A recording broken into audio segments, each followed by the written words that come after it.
Hi అండి. అందరికీ నమస్కారం. ఇవాళ నేను చదవబోయే కథ 'భారవి భారం'. భారవి అద్దంలో చూసుకుంటే ఎంతో లావుగా కనిపించటంతో ఎలాగైనా ఒళ్ళు తగ్గాలనుకుంది. ఇంతలో టీవీలో డాక్టర్ బకేష్ గారు బరువు తగ్గటానికి కొన్ని సలహాలు ఇస్తారంటంతో టీవీకి కళ్ళు అప్పగిచ్చింది భారవి. మాట్లాడుతున్న డాక్టర్ బకేష్ చాలా బక్కగా స్లిమ్గా ఉన్నాడు. ఆయన తన స్లిమ్ కేర్ క్లినిక్ వస్తే 30 రోజుల్లో ఎవరినైనా నాలాగా తగ్గించి చూపే పూచీ నాదని చెప్పాడు. వెంటనే క్లినిక్ అడ్రస్ నోట్ చేసుకుంది భారవి. ఆ తర్వాత భారవి ఆ స్లిమ్ కేర్ క్లినిక్ వెళ్ళింది. చెప్పండి మీ ప్రాబ్లం అన్నాడు డాక్టర్ బకేష్ తన ఎదురుగా ఉన్న భారవితో. ఏంటో డాక్టర్ గారు, ఒకటే ఆయాసం, 2 అడుగులు వేస్తే ఒకటే ఎగశ్వాస అంది భారవి. అవునా, ఎప్పటి నుండి ఇలా అన్నాడు డాక్టర్. ఒక 10 రోజుల నుండి. ఆహా, ఇంకా ఏంటి మీ ప్రాబ్లం అన్నట్లు చూడటంతో నీరసంగా కూడా ఉంటుంది డాక్టర్. ఆ నీరసం తగ్గడానికేమో అన్నం ఎక్కువ తింటున్నాను. చిరుతిళ్ళు మాత్రం నూడిల్స్, పానీపూరి తప్ప ఇంకేమీ తింటలేదు అంది భారవి. మా అమ్మే, అవి చాలు నువ్వు బలవటానికి, మేము రిచ్ అవటానికి అనుకున్నాడు డాక్టర్ మనసులో.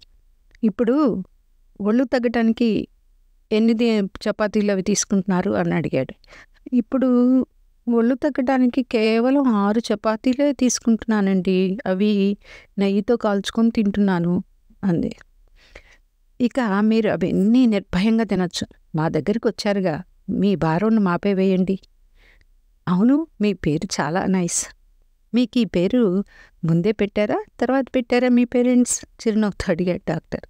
అబ్బే, పుట్టినప్పుడు సన్నగా ఉండేదాన్ని. బాక్షరంతో పేరు పెట్టాలంటే ఆ పేరు పెట్టారు అంది సిగ్గుపడుతూ భారవి. కానీ ఆ పేరుకు న్యాయం చేశారుగా అనుకున్నాడు మనసులో బకేష్. అయితే ఇప్పుడు నేను అన్నీ తినొచ్చా ఆశగా అడిగింది. తప్పక తినొచ్చు అన్న డాక్టర్తో. కానీ తింటే ఆయాసం, తినకపోతే నీరసంగా ఉంది డాక్టర్ అంది భారవి. ముందు మీరు బరువు తగ్గాలి, అందుకని నేను కొన్ని టెస్టులు రాస్తున్నాను. ఈ టెస్టులు రాయిపోతే నా హాస్పిటల్ నడపడం చాలా కష్టం అని లోపల కొనుక్కొని మీకు కొన్ని టెస్టులు రాశాను, అవి చేయించుకొని రండి అని చెప్పి భారవిని పంపాడు డాక్టర్. టెస్టులో ఏమీ లేకపోవడంతో డాక్టర్ భారవితో, మీకు ఎటువంటి జబ్బు లేదు, వయసు కన్నా మించి బరువు ఉన్నారు, అందువల్ల ముందు మీరు బరువు తగ్గాలి, లేకపోతే బీపీ, షుగరు, కీళ్ళ నొప్పులు వస్తాయి. అన్నం కప్పు కన్నా ఎక్కువ తినకూడదు, టీవీ చూస్తూ అసలు తినకూడదు. మందులు ఇస్తాను, 1 నెల తర్వాత రండి అన్నాడు డాక్టర్. ఆకలి వేయకుండా టానిక్ ఉంటే ఇస్తారా అని అడిగింది భారవి. ఇప్పుడు నేను వేసిన మందులకి ఆకలి కూడా తగ్గుతుంది, ఏమీ కంగారు పడకండి అన్నాడు బకేష్. ఇంటికి రాగానే, ఏమండి ఆ డాక్టరు మీకేమీ లేదు, అన్నీ నార్మల్, ముందు బరువు తగ్గాలి అన్నాడండి అంది భారవి. అది నేను ఎప్పుడో చెప్పాగా అన్నాడు భారవి భర్త విశ్కేష్. ఈ పేరేంటి అనుకుంటున్నారా? ఈయన అసలు పేరు విశేష్, కానీ పుట్టిన దగ్గర నుండి విసుగు ఎక్కువగా ఉండటం వల్ల విశేష్ కాస్త విసుగేష్ అయింది. ఏమండి, నేను ఇంట్లో తింటుంటే చూసినట్లు చెప్పాడు ఆ డాక్టర్. టీవీ చూస్తూ తినొద్దన్నాడు, 1 కప్పు రైసే తీసుకోమన్నాడు. నేను అదే కదా చెప్తుంది. ఆ టీవీలో వచ్చే వంటలన్నీ చూస్తూ, ఆ దిక్కుమాలిన సీరియల్ నా చిన్నప్పటి నుంచి వస్తున్న డబ్బా రేకులు చూస్తూ తినవాకే అని చెప్తా. సాయంత్రం 6ంటికి తింటాం మొదలుపెడితే రాత్రి 10కి కానీ ఆ నోరు, టీవీ రెండింటినీ కట్టేవిగా. ఇంతకెంత వదిలిచ్చావు డాక్టర్కు అన్నాడు విశ్కేష్ కోపంగా. ఇంతలో అమ్మా ఎక్కడికి వెళ్ళావు అంటూ వచ్చాడు పిల్లాడు గణేష్. చేతిలో ఒక పెద్ద బొచ్చెతో. ఆ బొచ్చె నిండా కూడా నీడిల్స్ ఉన్నాయి, తింటూ ఉన్నాడు. ఇక నాకొద్దని ఒక 1/2 బొచ్చె అమ్మకిచ్చాడు. పారవేయకూడదు, తప్పు నాన్న అంటూ గబగబా నూడిల్స్ తినేసింది. నీ తిండి తగలయ్యా, ఇది చెప్పలేదా? పిల్లలు వదిలేసి నువ్వు తినవద్దని ఆ డాక్టరు అన్నాడు విశ్కేష్ కోపంగా. ఇంతలో డాక్టర్ కాల్ చేశాడు. హలో, స్లిమ్ కేర్ నుండి డాక్టర్ బకేష్ని మాట్లాడుతున్నాను. హలో డాక్టర్ గారు. హలో అండి, నేను భారవిని అంది భర్తతో. ఏమండి డాక్టర్ గారు కాల్ చేస్తున్నారని ఇటువైపు డాక్టర్తో. హలో, నమస్తే అండి అంది. హలో భారవి గారు, మీకు గుడ్ న్యూస్. మీరు స్లిమ్ అవటానికి ఏమీ చెల్లించనక్కర్లేదు. మేము అన్ని ఫోన్ నెంబర్స్ను లక్కీ డీప్లో డ్రా తీస్తే మీ నెంబర్ వచ్చింది లక్కీగా. మీరెంత లక్కీనో, రేపే వచ్చి జాయిన్ అవ్వండి అని చెప్పి ఫోన్ పెట్టేశాడు. ఎప్పుడు నిన్ను కట్టుకోవటం వల్ల నాకు కలిసి రావట్లేదంటారుగా. చూడండి, ఇప్పుడు నాకు ఫోన్లో నాకు లక్కీ డిప్ తగిలి బరువు తగ్గటానికి ఏమీ డబ్బులు కట్టక్కర్లేదుట అంది భారవి. దేంట్లో ఏదో కిరికిరి ఉందన్న విశ్కేష్తో, అబ్బా మీకన్నీ అనుమానాలే, రేపు వెళ్ళి నేను జాయిన్ అవుతా అంది భారవి. స్లిమ్ కేర్కి వెళ్ళి వాళ్ళు చెప్పిన ఎక్సర్సైజ్లన్నీ చేసింది. మేడం, ఇది పూర్తిగా ఫ్రీ. మీ ఇంట్లో ఫుడ్ తినకుండా మేమిచ్చే డైట్ తినండి అని చెప్పి డైట్ ఇచ్చారు. ఇలా 4 రోజులు మేము చెప్పినట్టు చేస్తే మీరు స్లిమ్ అవుతారు. మిమ్మల్ని ఇంట్లో మా వాళ్ళు వ్యాన్లో డ్రాప్ చేస్తారు అని చెప్పారు. ఆ మాటకి ఎంతో హ్యాపీగా ఫీల్ అయింది భారవి. బస్ ఛార్జీలు తప్పినాయని.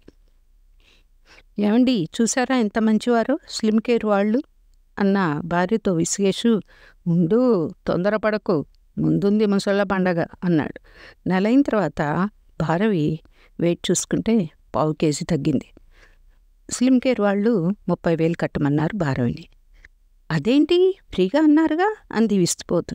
మేం మీకు ఎక్సర్సైజులు చేయించినందుకు ఫీజు ₹1 కూడా తీసుకోలేదు మేడం. మీ డైట్కు వ్యానుకు మాత్రమే మాకు మీరు పే చేయాల్సింది. అదే ఇట్లా చేయిస్తే డైట్ కేర్ వాళ్ళైతే 1 lakh తీసుకుంటారు తెలుసా అన్నాడు. ఇంటికి వచ్చి భర్తతో చెప్తే, అప్పుడే నేను దీంట్లో ఏదో మతలబు ఉంది అంటే నువ్వేమన్నావు?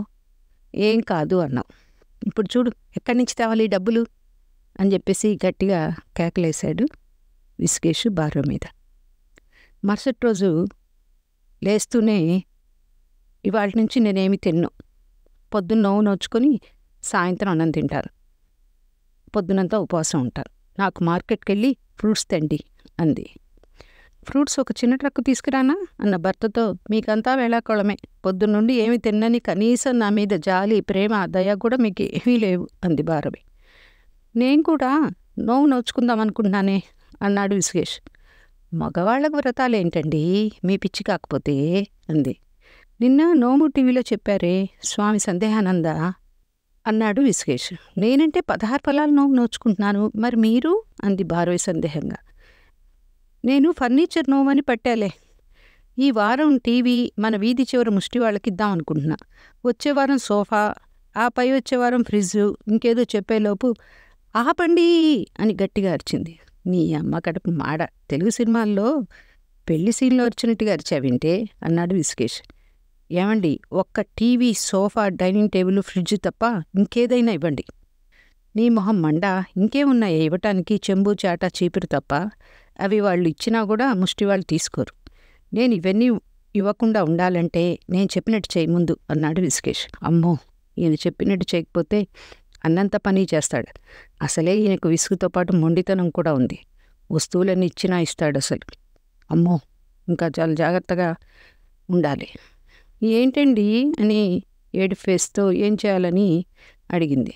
ముందు ఏడు ఫేస్ తీసి నవ్వు ఫేస్ పెట్టవే తల్లి అన్న భర్తతో, మిమ్మల్ని అయితే నేను ఎప్పుడు విసుగులోనే చూస్తున్నా, ముందు మీరు ఆ విసుగు మొహం తీసి నవ్వు మొహం పెట్టండి అంది భారవి. పని మనిషిని మానేసి ఇంటి పని, అంట్లతో ఉండడం చెయ్యి.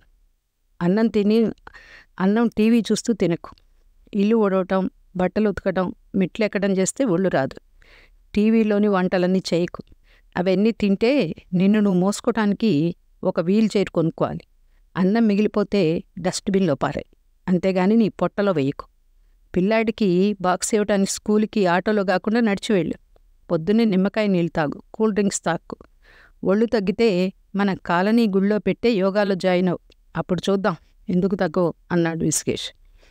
అప్పుడప్పుడు ముష్టి వాళ్ళని తీసుకొచ్చి నువ్వు ఒళ్ళు తగ్గకపోతే ఈ వస్తువులు వాళ్ళకిస్తానని బ్లాక్మెయిల్ చేస్తున్నాడు విశ్వేష్. ఉక్రోషంతో తగ్గటానికి ట్రై చేసాగింది భారవి. 1 నెల తర్వాత 1 చెంచా మాత్రమే తగ్గింది. పర్లేదు తగ్గుతా ఉంటూ విశ్వేష్ ప్రోత్సాహంతో ఇంటి పనులు, వాకింగు, యోగా చేయటం వల్ల కాస్త తగ్గింది భారవి. గుడిలో విశ్వసంపద నిర్వాహకులు శ్రీ చంద్రశేఖరరావు గారు యోగా కోర్సును మహిళలకు నిర్వహిస్తున్నారు. దానిలో జాయిన్ అయింది భారవి. కళ్యాణి మేడం గారు ఎంతో సహనంతో చక్కగా భారవికి యోగా నేర్పుతూ తనలో కాన్ఫిడెన్స్ను పెంచారు. అమ్మగారు మీరు సిక్కమాకండి, అయ్యగారు మాకు మీ ఇంట్లో ఉన్న పిజ్జు, టీవీ ఇస్తామన్నారు. మేము అడుక్కున్న ఫ్రిడ్జ్లో పెడితే బోల్డ్ ఆదా అవుతుంది. అడుక్కుని అలసిపోయి ఇంటికి పోతే టీవీ చూసుకుంటామన్నారు బెచ్చగాళ్ళు. వాళ్ళ మాటలకు రెచ్చిపోయి ఇంటి పని, వాకింగ్ అండ్ యోగా చేస్తున్నది. 2 కేజీలు తగ్గటంతో ఇప్పుడు తన మీద తనకి కాన్ఫిడెన్స్ వచ్చి ఇంకా శ్రద్ధగా యోగా కళ్యాణి మేడం సాయంతో పట్టుదలగా చేయసాగింది భారవి.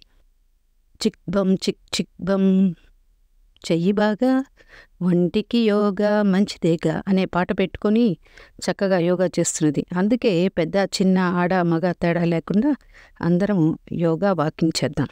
ఆరోగ్యమే మహాభాగ్యం అనుకుందాం.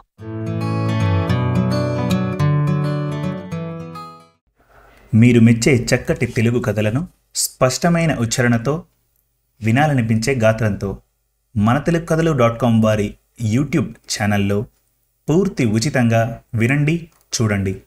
మన తెలుగు కథలు .com వారి యూట్యూబ్ ఛానల్ను ఈరోజే ఉచితంగా సబ్స్క్రైబ్ చేయండి. ఎంపిక చేసిన చక్కటి కథలను వీణుల విందుగా వినండి. వందల కొద్దీ మంచి కథలను రచయితల వారీగా పొందుపరిచాము. మరుగున పడుతున్న తెలుగు కథలను మీ ముందుకు తెస్తున్న మా ప్రయత్నానికి సహకరించండి. ధన్యవాదాలు.